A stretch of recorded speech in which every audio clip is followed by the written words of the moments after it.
በስመ አብ ወወልድ ወመንፈስ ቅዱስ አሐዱ አምላክ አሜን። ብጽዕት ሰማዕት አርሴማ ቅድስት የክርስቶስ የጸጋው ማደሪያ በውስጧ የእምነት ኪዳን ጽላት ያለባት በልቧ የአስሩ ቃላት ሕጎች የተጻፉባት እናታችን አርሴማ ቅድስት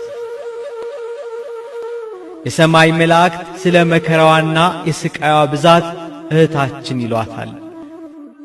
ትውልድ ሁሉ ደግሞ ያደንቋታል።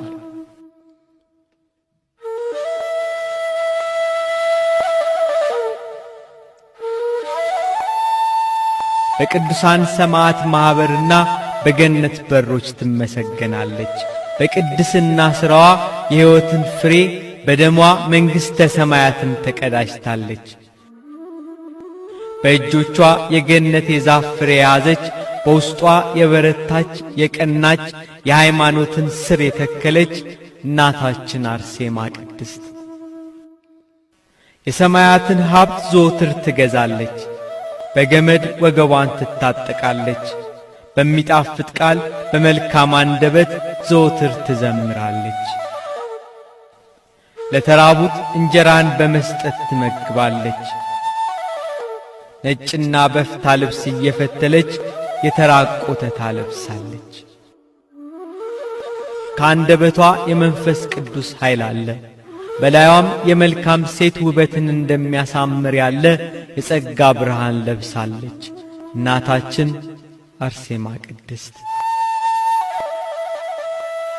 የስንፍናን እንጀራ የጥርጥርን መጠጥ አልጠጣችም። የማይቀሟትን በጎ ዕድልን መረጠች ብሎ ጌታችን ኢየሱስ ክርስቶስ እንደመሰከረላት እንደ ማርያም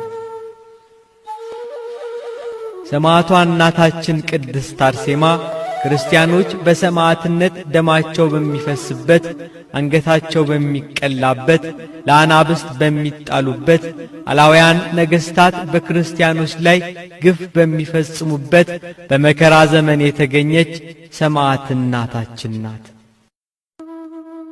የብጽዕት ሰማዕት ቅድስት አርሴማ አባቷ ክብሯን ከሆኑ ከኃያላን ነገሥታት ወገን የሆነ ቴዎድሮስ ይባላል።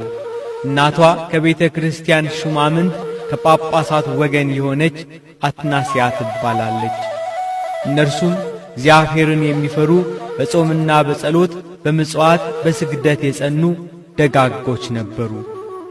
ነገር ግን ልጅ አልነበራቸውም። መልካም ፍሬ የሆነ ልጅ ይሰጣቸው ዘንድ ዘወትር ወደ እግዚአብሔር ያዝኑ፣ ያለቅሱ፣ ይጸልዩ ነበር። ለቅድስት ሐና፣ ለሳራ፣ ለኤልሳቤጥ የተለመነ ጌታ የእነርሱንም ጸሎት ሰምቶ እግዚአብሔር የልባቸውን ብርታት ባየ ጊዜ መልኳ እጅግ ያማረች ልጅ ሰጣቸው። ይቺውም ቅድስት ብጽዕት አርሴማ እናታችን ናት።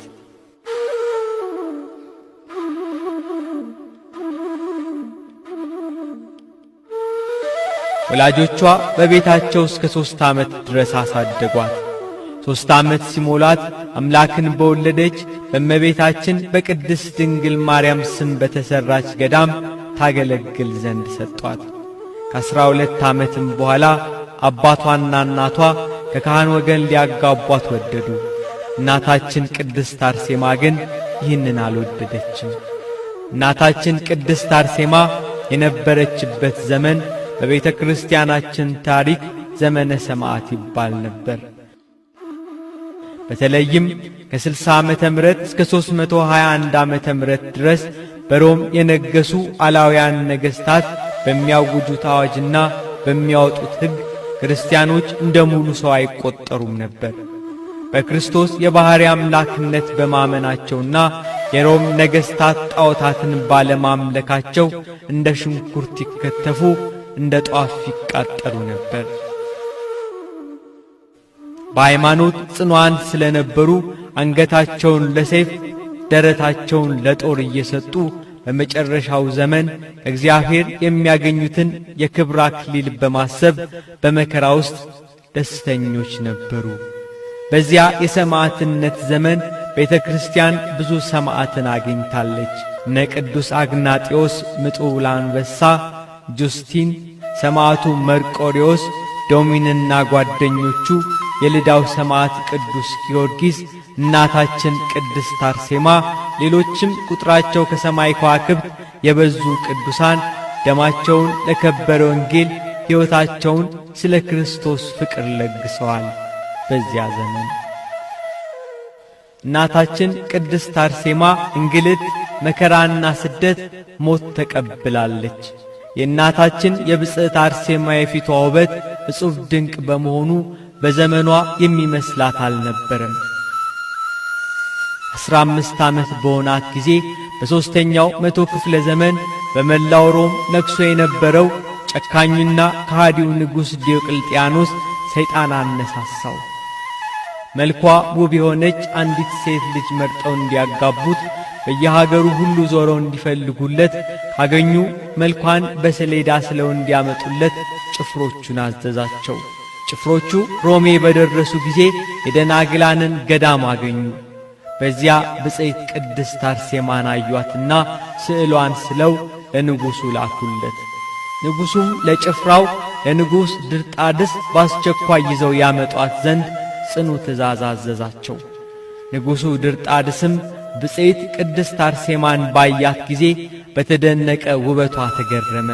ንጉሡ አረመኔ ነበረና ሰማዕታትን ሲገርፍ ሲያሰቃያቸው ባየች ጊዜ እንባን ከዓይኖቿ በፊቷ ላይ አፈሰሰች። እሷ እንደነሱ ስለ ክርስቶስ መገረፍን መረጠች። በታላቅ ቃል እየጮኸች እንዲህ አለች፣ ስለ ቅዱስ ስምህ ሰማዕት ሆን ዘንድ ጌታዬ አምላኬ ኢየሱስ ክርስቶስ ይርዳኝ እያለች በንጉሥ ድርጣድስ ፊት ቆመች።